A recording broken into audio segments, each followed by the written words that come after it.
అధికార ప్రతిపక్షాలు ఒక తానుముక్కలే. టీడీపీ వైసీపీల మధ్య అప్రకటిత మైత్రి.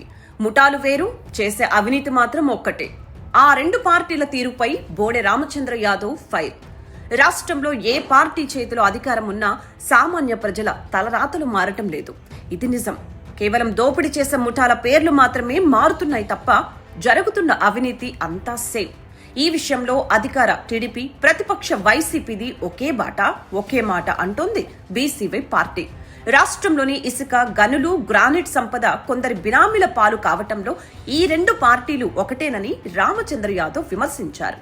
వైసీపీ హయాంలో ఇసుక మాఫియా ఏ విధంగా చెలరేగిందో నేడు ఉచిత ఇసుక పేరుతో అదే దోపిడీ మరో రూపంలో కొనసాగుతోంది. ముఖ్యంగా నెల్లూరు జిల్లాలోని ఒక ప్రధాన సోలార్ ప్రాజెక్టు విషయంలో గతంలో షిరిడి సాయి ఎలక్ట్రికల్స్ ని టీడీపీ జగన్ బినామీ అని విమర్శించిందో, అధికారంలోకి రాగానే అదే సంస్థకి కోట్లాది రూపాయల క్విక్ బ్యాక్ తీసుకొని మద్దతు తెలుపుతోంది. మద్యం వ్యాపారం ద్వారా ప్రజాధనాన్ని లూటీ చేయటంలో రెండు ప్రభుత్వాలది ఒకటే బాట అని బీసీవై పార్టీ అధినేత బోడె రామచంద్ర యాదవ్ చెబుతుంటారు.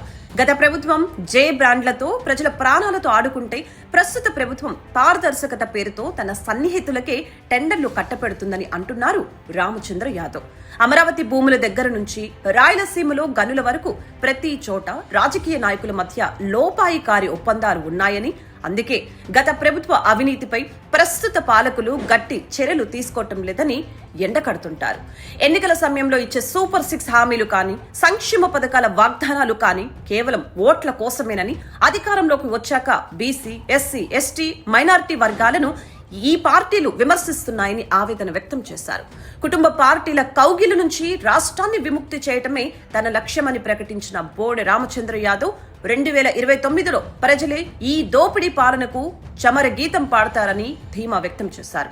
మొత్తానికి ఆంధ్రప్రదేశ్లో సామాజిక న్యాయం జరగాలన్నా, సహజ వనరుల దోపిడీ ఆగాలన్నా ఈ రెండు ప్రధాన పార్టీల ముసుగును తొలగించాల్సిన అవసరం ఉందనేది రామచంద్ర యాదవ్ ప్రధాన నినాదం.